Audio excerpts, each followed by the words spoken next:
Hello and welcome back to the Girl Fit Method podcast. On today's podcast episode, I have the incredible Debbie Lee. Debbie is a Girl Fit Method family member, and this is your first podcast you've ever been on? This is my first podcast, yes. I'm popping your podcast cherry. How are you feeling, Debbie? I'm excited and honored to be on the podcast. It's an absolute honor to have you. Now, whereabouts are you from? Where are you located now? So right now I'm based in New York. My family's from Colorado, so I go back and forth, but I'm in dental school right now. Okay, and how far along are you? I have 2 more years, unfortunately. Oh, I don't look, I've hats off to you because I've had some issues with my teeth, and I thought the dentist is that kind of profession where you think about what they do and you think, oh, that would be a tough job. But when you have tooth pain or you need something fixed, you are so thankful that those people are around, because my goodness, having issues with your teeth is literally, I feel, the worst pain you can have ever. No, I agree. I think so too, especially because it affects everything that you do, eat, speak, sleep, everything. I agree. And it is just the pain is just horrendous. Anyway, so thank you. You're doing God's work. I try. And 2 years and that'll fly, I'm absolutely sure. So got you on the podcast today because I want to talk about your journey, your transformation, not only physically, but also mentally, and how much your life has changed really over the past probably 6 months, I'd say. Yeah, only 6. Yeah, it hasn't been long, but there's been massive amounts of changes. So I'm going to take it back. I want to take it back to when I guess you first became aware of your body. That's usually the first place I think we start to think about exercise. We start to think about food, unless it was earlier than that for you. Is there a pivotal time in your life where you kind of thought, oh, you became aware of the way that your body looked and potentially became not insecure about it, but just sort of to have potentially negative thoughts at all? I feel like in maybe even 5th grade as a child, I just kind of understood like a woman's body in general. I'm like, oh, like I'm a female, and if I eat a lot of food, I gain weight or things change. And nothing immediately happens then. And as a kid, I was pretty active. And so it was just kind of like a part of life. I was like, oh, I'm aware of my body. I'm aware that like some girls are really tiny and other ones are bigger. And I was like generally small for most of my life and pretty active. But as I got into like high school and when it became more important, and especially with like boys and like even friends, that no one ever explicitly said anything, but there was just so much comparison in your head. And even if no, like people aren't saying things explicitly to you, you kind of think to yourself, you're like, oh, I would like to be smaller, I'd like to look more like this person, or oh, she must love her body so much because she looks like this or has that or has this. And I think that being in sports helped it not to be as big of an issue. But I think when I got to college and stopped doing sports and things like that, then it was kind of in my own hands whether I wanted to like work out or how I wanted to go about exercise and fitness. Yeah, so it sounds like it was pretty much the normal society expectations you started to feel at the normal age, which I think majority of us feel. Did you have any kind of family pressure or cultural pressure at all? I think a big part of it culturally, at least so I'm Korean and both my parents are immigrants, and with our grandparents, like eating a lot is, especially when you're young, is seen as a really positive thing, which is great. But then at the same time, it's a very blunt culture. So if they see that you've gained weight, they won't explicitly be like, oh, you look fat, but it would be like, oh, you're eating well, is like the direct translation. And Yeah. it's funny because it means it feels more hurtful, I think, in our context and culture. But I think growing up here, for me, I was like, oh, like becoming aware of, oh, people notice that I'm not teeny tiny anymore, or that my body has changed. And I think it's difficult navigating that with, oh, we want you to eat, we want you to eat more, like being too skinny is not good. But then also at the same time, oh, you've gained weight and we've all noticed. And so it's just kind of a tough spot to navigate. Isn't it funny how girls, and I wouldn't even say women, it's like girls' bodies are always a discussion topic, always. It's really not a big deal, or it shouldn't be in the forefront of anyone's mind, but it just seems that it's almost across cultures that a woman's body is always discussed, even from a young age. And that is what really, I think, sets a lot of women up and girls up for becoming hyper aware of the way that their body looks, is because it's always open for discussion. It's always viewed, it's always looked at.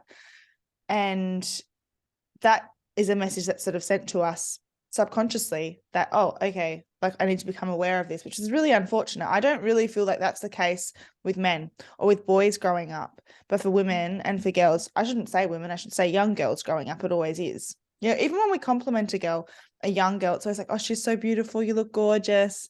And a boy doesn't really get that. Maybe he might say like, oh, he's handsome, but it's like, wow, like, you know, I always think about the compliments I give Sonny, and, you know, he'll be like, Mom, look how fast I can run. I go, wow, like, you know, you're so fast. Where I've got like a niece, and even me subconsciously, I just go to say, oh, you know, like, Eleanor, your dress looks beautiful. You look so beautiful in that. And I think, why do I do that? And it's just the way that we're conditioned. And it can be completely, you know, it's, we're not going into it with any kind of malice. It's almost ingrained in our brain, unfortunately. But it can really turn into us becoming more hyper aware of the way that we look and how people perceive our body. Okay, cool. So go into high school, kind of become aware of that. Let's say you finish high school. When did you actually start exercising for change to kind of change the look of your body? It sounds like you enjoyed sport and movement, but when did it become more of a tool for you to be able to change your body? And I guess in conjunction with that would come nutrition, dieting, things like that.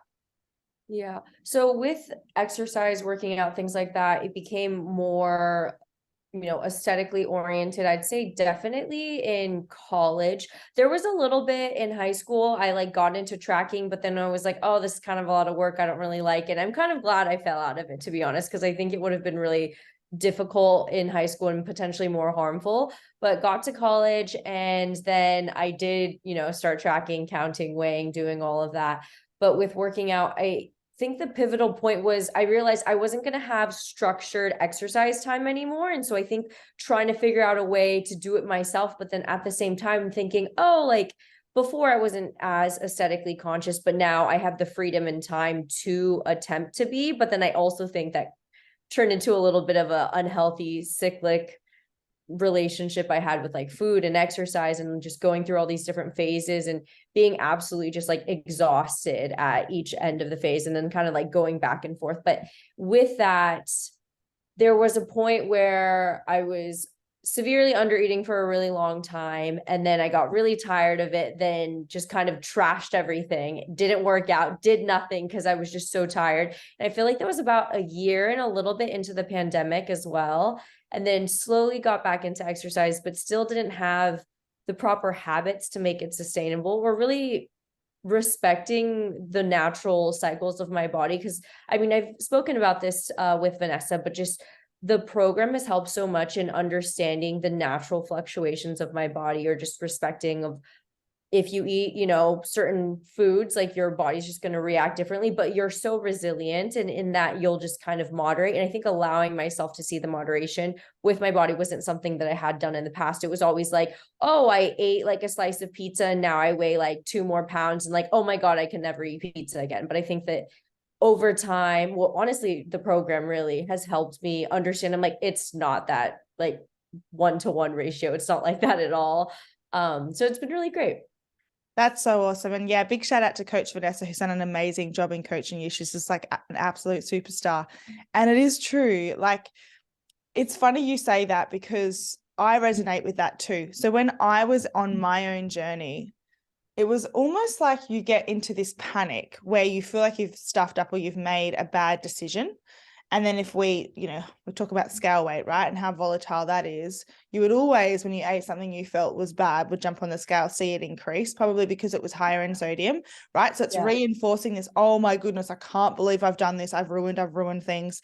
You go back to these extreme methods where when you can almost take a deep breath, I kind of feel like grabbing girls, and maybe you felt like this too, grabbing them by the shoulders and going, breathe with me. Let's take a deep breath in, hold the breath, Release the breath.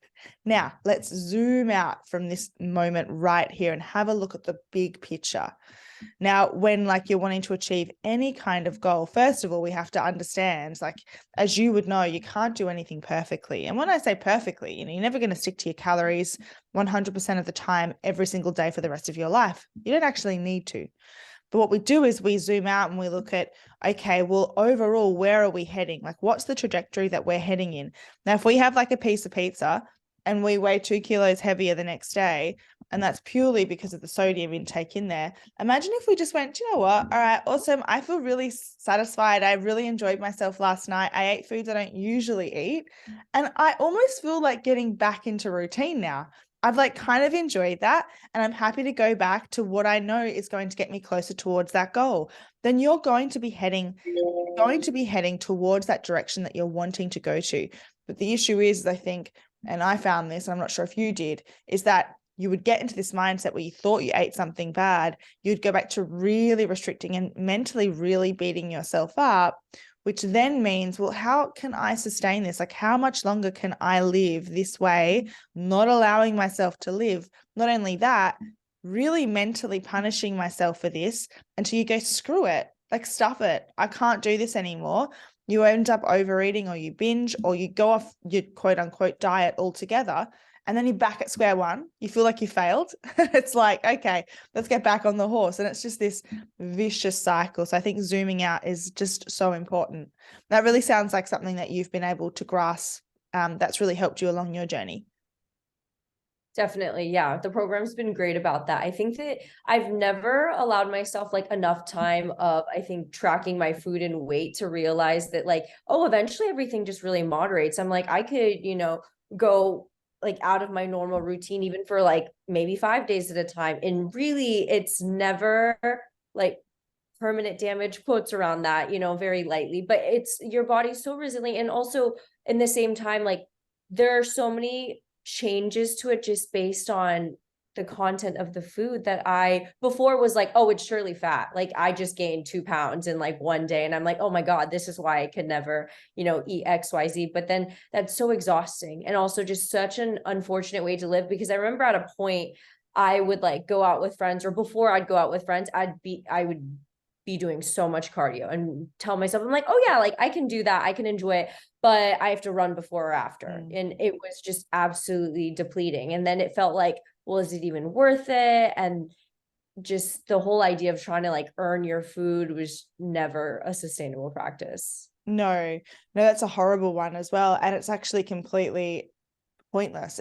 Your body doesn't work like that. And it's exactly what you said.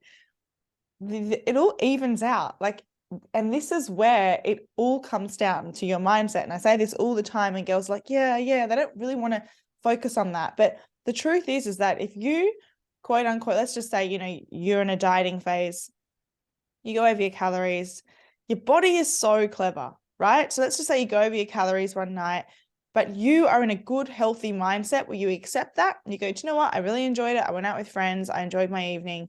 I'm going to get back to doing things, getting back to my old routine, because I know that's what's going to get me towards my goal. That is going to make no impact whatsoever.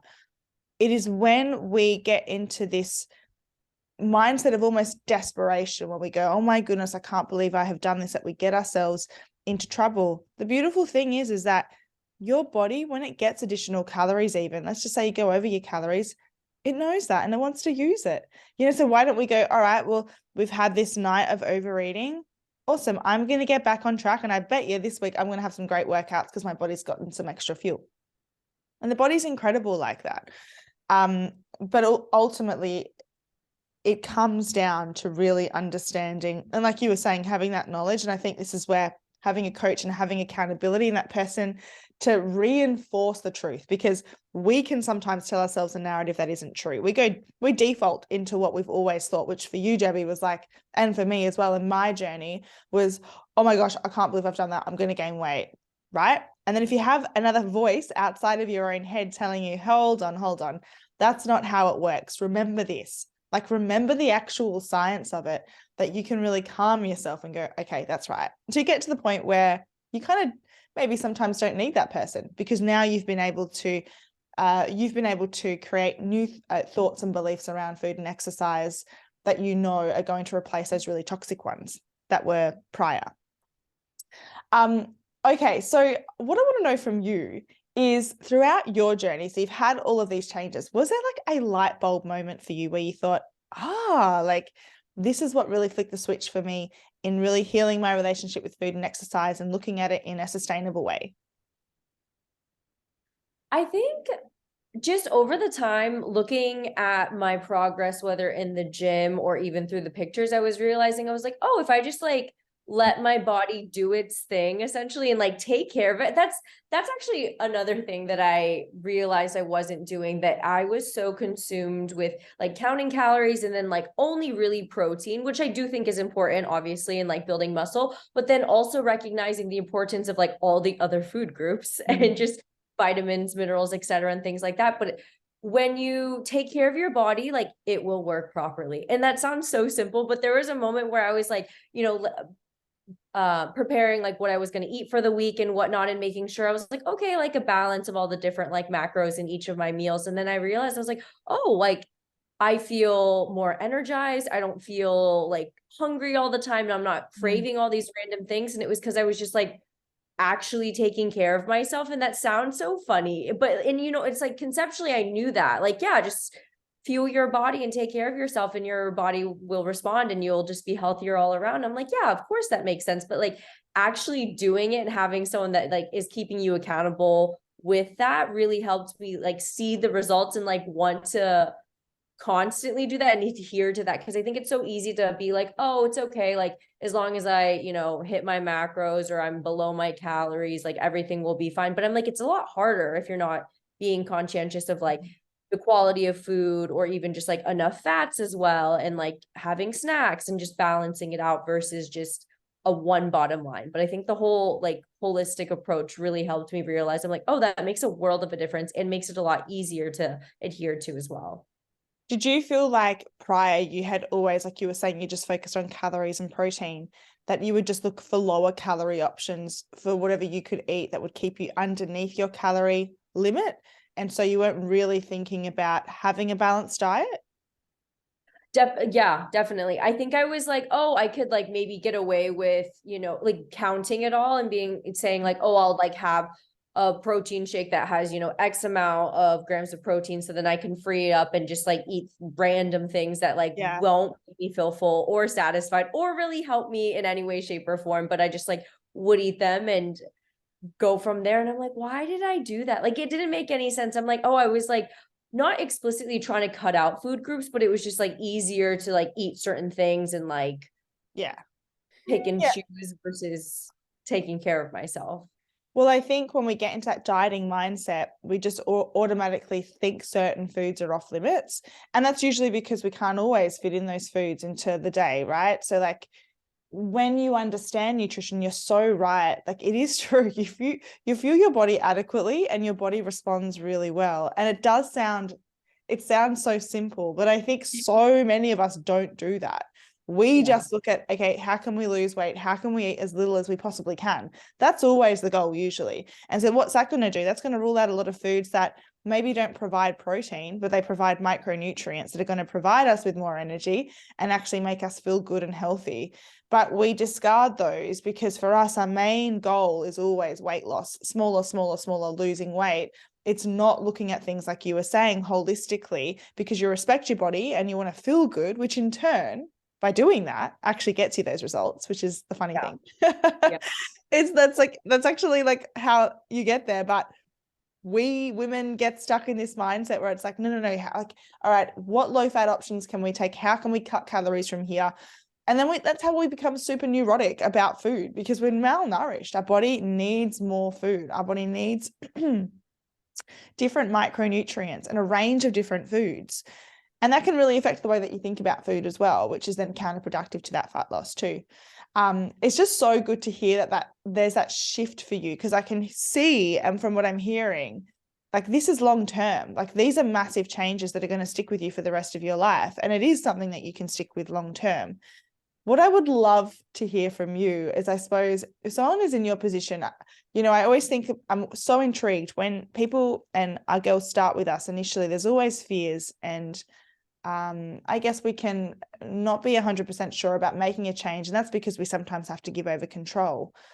I'd love to know, when you first started with us, what was your biggest fear? And then maybe we can take it from there, because I've got another question to ask you. I think my biggest fear was, so I was chronically under eating before I started the program, and I was really going back and forth. I'm like, well, there's clearly something wrong. I'm like, I don't want to do this for the rest of my life. Like, I don't want to have a family and then, or a child and seeing their mother like not eat food. I'm like, that doesn't sound like a healthy relationship. So I think part of it was like kind of a fear of learning to eat more. I think was a big thing, and feeling like I was going to gain a ton of weight and none of my clothes were going to fit. That was a big thing for a really long time. I actually realized I haven't spoken about that in a while, but that was a huge issue for me because I love clothes and I love shopping. And sometimes it's like, well, I bought all these cute pants and they're not going to fit anymore. Or like just the idea of like trying something on and not fitting. And I think like trying to let go of that was really difficult, but that was a huge obstacle for me for even like deciding to even start the program, because I was like, well, they're going to make me not have this, not make better explicitly, but kind of like knowing I'm like, me getting better is probably potentially gaining weight. And I think that was a big fear for me. But then realizing I'm like, I would rather not be going through cycles every, couple months for the rest of my life, because it gets so tiring. I was like, I just wanted to do something that was going to be sustainable and that I could do for the rest of my life reasonably. Yeah, I think what I'm hearing there, and this is something I struggle with as well, is like the thought of the gaining weight thing is scary, but I think more than that, it is the lack of control, but it's also losing your identity. I think the way that we view ourselves and the way that we're perceived can sometimes form the way that we view ourselves and who we are as people. And by letting go of that, weight plays a massive role in that. Our size plays a massive role, even the way that your clothes fit do. And then changing that, then you are risking judgment from others, or how you're going to be perceived from others as well. And that's really, really terrifying. What were you consuming before you came with us? And then how high did we get your calories? Or how high did Coach Vanessa get them? I actually don't know what my base was before I started. I just know it was like super low. Like some days I felt like I did not eat more than like 1,000 calories, and Yeah. I felt it as well. And I remember my mom was like, "You're not okay," and I'm like, "I'm fine. Everything's I'm fine." doing great. Yeah, I'm like, I'm awesome. And now we got them up to 2,100, but right now we're in a deficit. But that was at maintenance. So I'm like, that's so much more freedom. And even I got to points where I was like, I'm so full, but I know I should try to get my last calories. So I just like drink milk at the end of the day. I'm like, I just need to round these out real quick. But no, and Isn't it's that great. unreal? I bet you never Yeah. would have imagined that ever. No, Yeah. never. Yeah. And that's the thing. If you didn't take the risk initially, you would never have known. And that's the hardest thing. I spoke about this on my Instagram yesterday around the people that are successful in achieving their goals, just like you, Debbie. The number one main characteristic in that person is their relationship with fear and their ability to be able to step into uncomfortable situations. Because if you can never do that, you never know what your potential is. You never know what you can actually achieve. If you had stuck with what felt comfortable for you and you hadn't have taken that leap of faith, you would be in the same situation that you were in prior. And which is, it's scary. And I'm sure that you have throughout your journey times where you doubted yourself and you were fearful. But ultimately, now that you can zoom out and have a look, your life has completely changed, and it's changed for the better. And that's purely because you did the courageous thing and you stepped out in fear, regardless of how you were feeling. And now we're here, which is so incredibly awesome. And we're so proud of you, so incredibly proud of you. And just to see you thriving, happier, healthier, is exactly what we want. So if anyone is listening and they're thinking, oh my gosh, like I'm feeling so scared about making a change, what's a piece of advice that you would want to give that person right now? I think that changing is not changing is worse and more work. So I think it's going to be hard in the beginning, and there's going to be so many doubts, and there's going to be points where you're eating more and your body just, you almost feel uncomfortable and you're like, I don't know who this is anymore. But like on the other side, it's just so worth it to feel free with food. I don't know if Vanessa had told you about this, but I remember there was a point where it was the first time I didn't feel like out of control around food. And it was because like I was actually taking care of myself. And I think that feeling of like true freedom around food is something that you can't have if you're constantly trying to control it. And if you're afraid to like take that step to like eat more, to heal, or to like actually take care of your body appropriately. Oh my gosh, I love that. Yeah. That moment, I understand. I've had that moment too. It's when you realize that you are in control of your food choices and you no longer are controlled by food. That's true food. That's a bit of a mouthful. That is true food freedom. And that's like so incredibly freeing. I love that. Yeah. And that's exactly what most women can achieve if they do the hard thing and they recognize that staying the same. It's like that saying, I'm not sure who said it. The pain, people make a change when the pain of staying the same outweighs the pain of change. That's the saying? It is, isn't it? Yeah, yes. Something like that. But it's so true. It is so incredibly true. Well, thank you so much for joining us, Debbie. It was so good chatting with you. I'm so proud of you and so happy to hear how your life is transformed, and it's only going to continue to improve year after year after year. Thank you so much for having me. My pleasure.